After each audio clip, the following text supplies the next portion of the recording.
Hello everyone.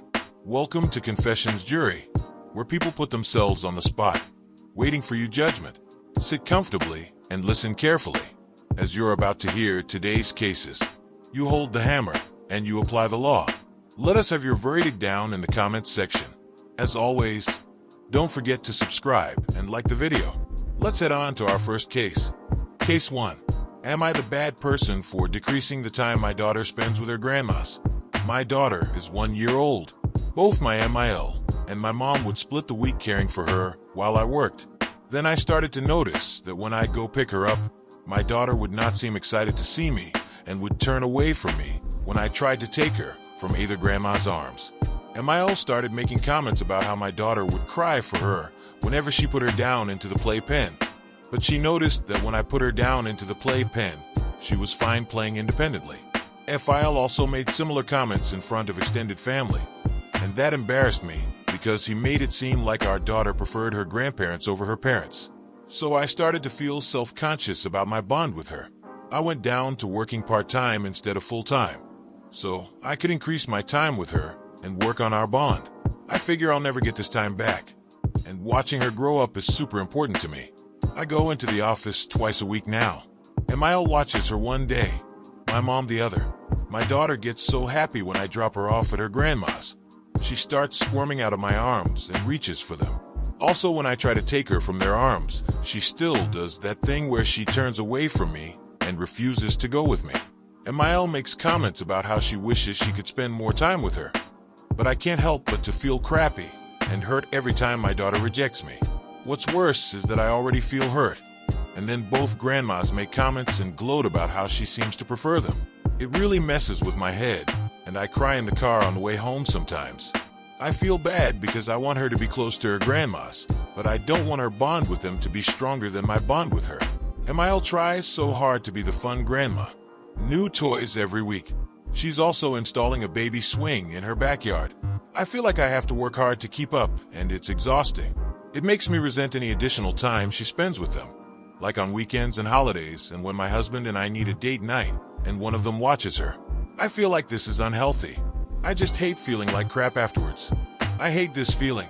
Am I the bad person for looking for ways to reduce their time with her and increase my time with her? Has anyone else had this experience, and how did you deal? What do you guys think? Lay down your ruling in the comments section, and let's move on to our next story. Case 2. Am I the bad person for telling my sister I was infertile just to get her to stop asking me to be her surrogate? 3 years ago, my sister Anna, she was 29 at the time, now 32, had been struggling with infertility for years. I was 26 then and married, but my husband and I wanted to wait before having kids so we could focus on our careers and establish ourselves. Anna kept asking me to be her surrogate, and no matter how many times I politely declined, she just wouldn't take no for an answer. I explained that I wasn't ready for children myself, that I wasn't comfortable with being pregnant for someone else, and that I didn't think I could handle the emotional and physical stress that comes with surrogacy. But Anna would always counter my reasons, saying that I was her only hope, and would often guilt-trip me about how much she wanted a baby and how great of an aunt I'd be. The pressure got to be too much. During a family gathering, she brought it up again, in front of everyone, which made me feel trapped and humiliated. I was tired of my boundaries being ignored, so I told her, "I can't be your surrogate, Anna, because I'm infertile myself." That wasn't true, as far as I knew. I just wanted her to stop asking. Anna looked shocked and was devastated. After that, she wouldn't talk to me, and eventually, she and her husband got divorced because they couldn't agree on how to move forward with her infertility. Now, 3 years later, I'm 29 and currently pregnant with my first child. When I told Anna about the pregnancy, she completely freaked out. She's been accusing me of betraying her, calling me a liar, and even saying I ruined her marriage. She's been acting irrational and angry towards me ever since, and it's causing a lot of tension within the family. I feel guilty about lying, and I never imagined things would go this far. I only wanted her to respect my boundaries, but now it seems like I may have seriously hurt her life. Am I the bad person for telling my sister I was infertile just to get her to stop asking me to be her surrogate? What do you guys think of this one? Let us know in the comments section, and let's move on to our next story. Case 3. Am I the bad person for cutting my dad off and staying with my stepmom after my dad cheated on her? I'm 20. My dad got married to my stepmom 6 years ago. I have known my stepmom for like 8 to 9 years now. I do not know anything about my biological mom. My dad raised me all alone. My stepmom truly cared about me and cares about me still now. She would always help me with homework or feed me, and she would make sure that I'm well fed. She would massage my hairs and was strict with my diet. And when I questioned her, she would joke and said that she doesn't want me to go bald like other men do.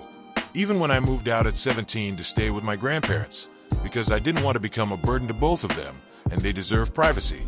She would call me every day to check up on me, and at the very least, she would text me if I have eaten or not. She truly thinks of me as her own son, and I also call her mom cause she is my mom. We often go to movies or shopping, etc., etc. But 4 days ago, my mom visited me, and she was crying. It took me a bit to calm her down, and when I asked what's going on, she told me that my dad cheated on her. I asked her if she's sure. She said she is, and showed me a screenshot in which my dad expressed his love to another woman. I got very angry and called my father and cursed him as much as I could. He was listening and listening without saying a word, and I told him that I'm cutting him out of my life. He got angry and said to me that would I really cut my own blood out of my life, the one who raised me and took care of me all the time. I said yes. I might not share blood with my mom, but she's my mom, and if he wants to have any kind of relationship with me, then own up to your mistake instead of acting like a victim. He got angry and started talking about everything he did for me.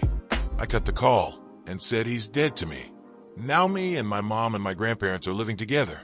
She's heartbroken and very sad, but I try my best to cheer her up and take her outside to refresh her mind. But I feel sad for what I said to my own father, and I feel like an asshole right now. I do know one thing for sure.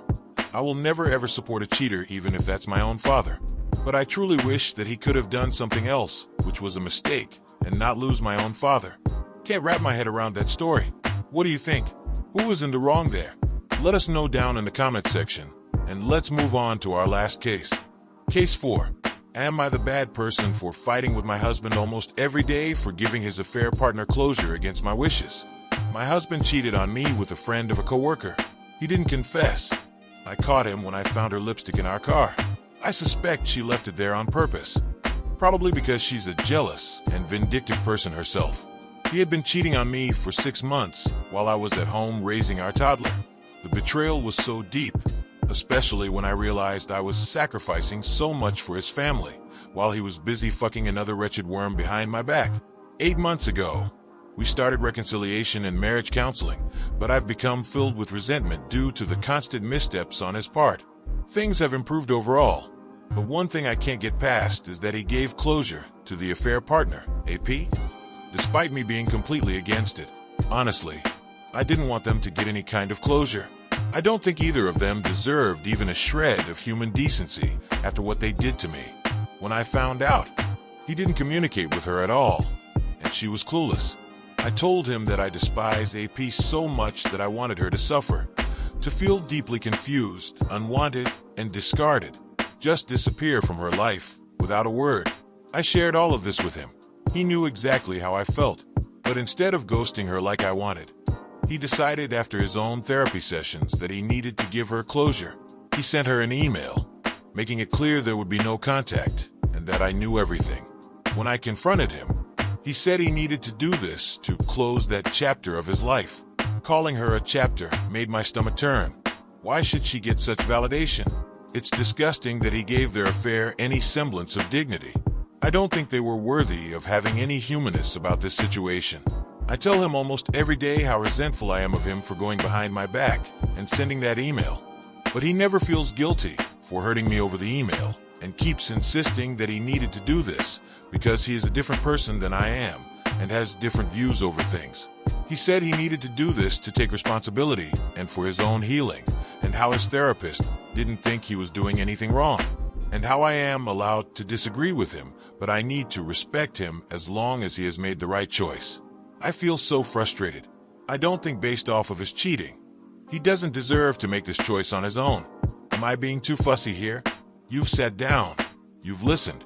Now, it's time to state your ruling. What is it gonna be? Let us have it down in the comments section down below. Thank you for watching. Please like this video if you enjoyed it and subscribe for more cases like these.